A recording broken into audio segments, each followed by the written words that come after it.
Welcome back students. और कैसी चल रही है आपकी पढ़ाई? बढ़िया। अब क्या कर सकते हैं बेटा, ये सिचुएशन की डिमांड है कि हमें ऑनलाइन क्लासेस से काम चलाना पड़ रहा है। आजकल आप अपने स्कूल नहीं जा पा रहे हैं, अपने टीचर्स से नहीं मिल पा रहे हैं, but everybody is going through the same face. ये सब डिफ़िकल्ट टाइम है जिसे हमें अब फेस करना है और बहुत अच्छे से इस टाइम को निकाल भी देना है। सो आज हम अपने टॉपिक उदासीनीकरण न्यूट्रलाइजेशन को आगे बढ़ाएंगे। लास्ट वर्कशीट में हमने न्यूट्रलाइजेशन के बारे में पढ़ा था। कैन यू रिकॉल क्या होता है उदासीनीकरण या न्यूट्रलाइजेशन? जब एक एसिड एक बेस से मिलता है तो क्या क्या चीजें बनती हैं? Salt plus water. फाइन। और ये सॉल्ट एसिडिक भी हो सकता है, बेसिक भी हो सकता है और न्यूट्रल भी हो सकता है। In most of the cases अगर एसिड और बेस दोनों ही इक्वली स्ट्रॉन्ग हैं तो न्यूट्रल सॉल्ट्स बनते हैं। एंड आज हम इस न्यूट्रलाइजेशन वाले टॉपिक को अपने डेली लाइफ के एग्जांपल्स के साथ रिलेट करेंगे। So I have already summarised on the whiteboard कि कौन कौन सी सिचुएशंस में हम ऐसी चीज़ें फेस करते हैं। जैसे सबसे पहले बात करते हैं, आपने नोटिस किया होगा कि कई बार हम बहुत ऑयली या स्पाइसी फूड खा लेते हैं, या घर में हमने अपने सीनियर्स को देखा होगा कि मोस्ट ऑफ द टाइम वो गले में जैसे मिर्ची लगती है ना, एसिडिटी की शिकायत करते हैं। सो आपने नोटिस किया है कि वो उस समय पर क्या लेते हैं, कैसे ट्रीट करते हैं अपनी एसिडिटी को? सोचिए, कुछ चीज़ों के बारे में सोचिए। जैसे कच्चा दूध ले लिया है ना, फीका दूध ले लिया ठंडा, और आपने एक डाइजीन करके मेडिसिन आती है, सिरप आती है, उसकी टैबलेट्स भी आती हैं, वो लेते हुए देखा होगा। कई बार आपने देखा होगा कि वो सौंफ चबा रहे हैं, है ना। सो इस तरह की चीज़ें वो क्या कर रहे होते हैं और बॉडी में उस समय भी क्या हो रहा है और जिसका वो ट्रीटमेंट कैसे करते हैं। सो जो फर्स्ट वाली सिचुएशन है ये उसी से रिलेटेड है, अपाचन या इनडाइजेशन। एक्चुअली हमारे स्टमक में हमारे डाइजेशन में हेल्प करने वाला एक एसिड निकलता है, हाइड्रोक्लोरिक एसिड। HCl लिखते हैं हम इसे, हाइड्रोक्लोरिक एसिड या हाइड्रोक्लोरिक अम्ल। हिंदी में हम इसे ऐसे लिखेंगे, हाइड्रोक्लोरिक अम्ल। ये अम्ल, ये एसिड का निकलना जरूरी है, अदरवाइज हमारा फूड पूरी तरह से पच नहीं पाएगा, डाइजेस्ट नहीं हो पाएगा। लेकिन जब हम ओवर ईटिंग करते हैं या ऑयली या स्पाइसी फूड खा लेते हैं तब ये एसिड ज़्यादा क्वांटिटी में रिलीज होता है, और ये इतना ज़्यादा रिलीज हो जाता है कि स्टमक से, फूड पाइप से होता हुआ हमारे यहाँ फूड पाइप की ये एंट्री पर आ जाता है, मतलब टुवर्ड्स माउथ, ऊपर की तरफ आने लगता है। और तब हमें गले में इरिटेशन या एक स्पाइसी सी मिर्ची जैसी फीलिंग होती है, and we call it acidity, indigestion या अपाचन। अब इसका उपचार कैसे करना है, इसका ट्रीटमेंट कैसे किया जाता है? क्योंकि एसिड ज्यादा हो गया है तो एसिड के प्रभाव को कौन काटेगा, उसके इफेक्ट को कौन न्यूट्रलाइज करेगा? Definitely a base. सो हमें वहां पर एक ऐसा सब्सटेंस लेना है जिसकी प्रकृति क्षारकीय है, जिसकी नेचर बेसिक है। So at that time milk of magnesia, जैसे मैं आपसे एक डाइजीन टैबलेट का नेम ले रही हूँ, सिरप का नाम ले रही हूँ, बेसिकली वो मिल्क ऑफ मैग्नीशिया होता है, या दूधिया मैग्नीशियम भी कहते हैं उसे। और एक्चुअली ये मैग्नीशियम हाइड्रोक्साइड होता है, MgOH ट्वाइस। बड़ी क्लासेस में आकर के इन फॉर्मूलों को बनाना भी आप सीख जाएंगे। सो मैग्नीशियम, ये वाला name magnesium hydroxide, hydroxide. Fine, magnesium hydroxide. ये इस नाम का केमिकल, जिसकी नेचर बेसिक है, क्षारकीय है, वो किसके उपचार में, किसके ट्रीटमेंट में यूज किया जाता है? हाइड्रोक्लोरिक अम्ल या हाइड्रोक्लोरिक एसिड के इफेक्ट को कम करने के लिए। So if in that situation ये एसिड, एक्स्ट्रा एसिड, और हमने ऊपर से ले लिया बेस, तो ये दोनों चीजें आपस में मिलकर के सॉल्ट बनाती हैं। वो सॉल्ट हमारे स्टमक में चला जाता है and it get digested.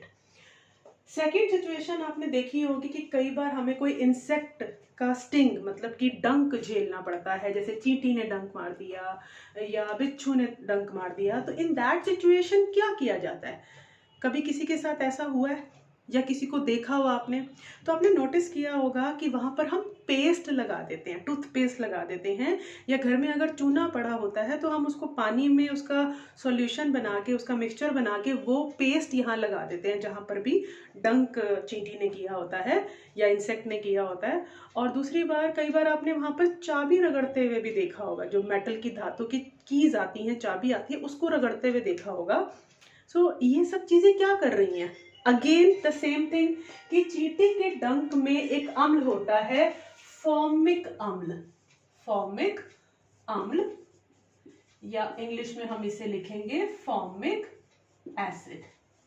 Fine. सो अब एसिड आ गया उस डंक के थ्रू, उस स्टिंग के थ्रू, तो उसको न्यूट्रलाइज करने के लिए, उसके इफेक्ट को, उसके प्रभाव को काटने के लिए फिर हमें क्या चाहिए?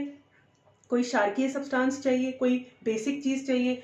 सो वहां पर जैसे मैंने आपसे मेटल या धातु की बात की, तो धातु जो है वो उनकी प्रकृति क्षारकीय होती है, बेसिक होती है, तो वो कहीं ना कहीं उस एसिड के साथ रिएक्ट करके सॉल्ट बना देती है, and that salt gets washed away, उसको हम धो करके हटा देते हैं। और दूसरी बात है कि यहाँ पर हम एक सॉल्यूशन यूज करते हैं, कैलामाइन, जो कि जिंक कार्बोनेट का सॉल्यूशन है, विलियन है। सॉल्यूशन को हम हिंदी में विलियन भी लिखते हैं। सो कैलामाइन एक सब्सटेंस ये यूज होता है, कैलामाइन। और दूसरा आपने देखा होगा जो खाने का सोडा, मीठा सोडा इस्तेमाल किया जाता है, खाने का सोडा, और ये होता है आपका सोडियम हाइड्रोजन कार्बोनेट। आप यहां से देखना, सिंबल्स भी सीख जाओगे। Sodium hydrogen carbonate, sodium hydrogen, जैसे जैसे इनके नाम है ना उसी तरह से इनके सिंबल्स आते हैं इनके फॉर्मूले में, सोडियम हाइड्रोजन कार्बोनेट। फाइन। सो ये वाली दोनों चीजें जो हैं वो बेसिक नेचर की हैं, क्षारकीय हैं, सो अम्ल के प्रभाव को काट देंगी, एसिड के इफेक्ट को खत्म कर देंगी। थर्ड सिचुएशन है मृदा की स्थिति, कंडीशन ऑफ सॉइल। आपको पता है क्रॉप्स की अच्छी ग्रोथ के लिए फार्मर्स उनमें फर्टिलाइजर्स डालते हैं, उर्वरक डालते हैं। और कई बार क्या होता है कि कुछ फसलों को, कुछ क्रॉप्स को एसिडिक फर्टिलाइजर्स चाहिए, कुछ को एल्कलाइन, एल्कलाइन मीन्स बेसिक क्षारकीय प्रकृति के चाहिए।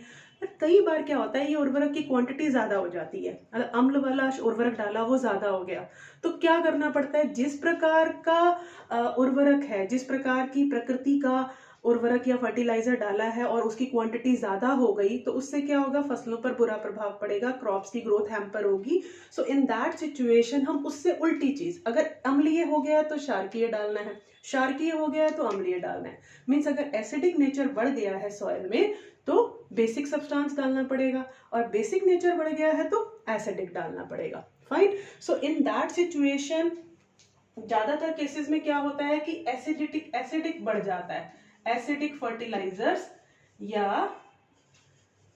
अम्लीय उर्वरक।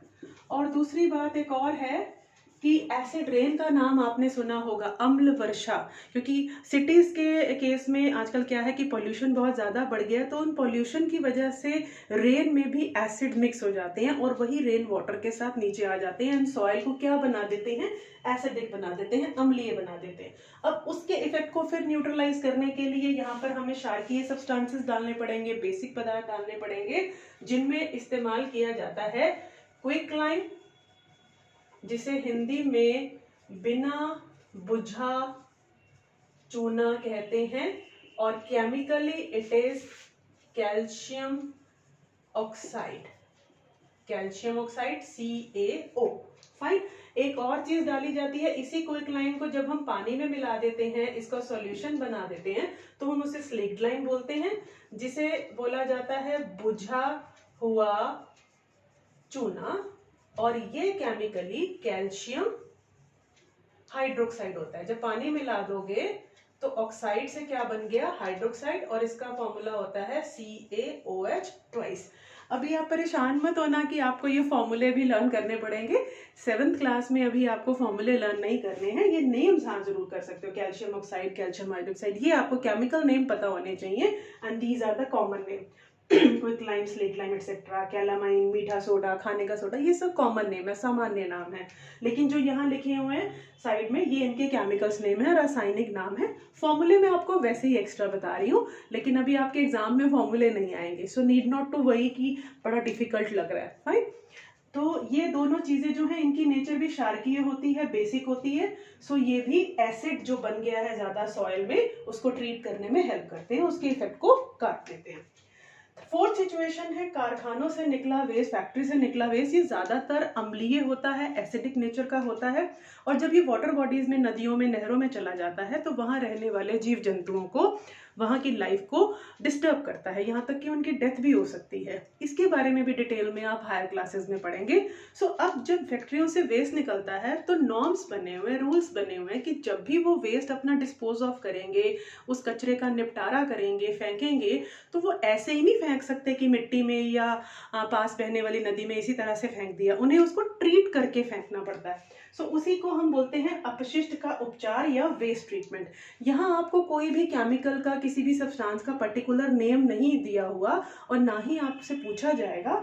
सिर्फ यही है कि फैक्ट्रियों से निकलने वाला वेस्ट जो है वो ज्यादातर अम्लीय प्रकृति का होता है, एसिडिक नेचर का होता है।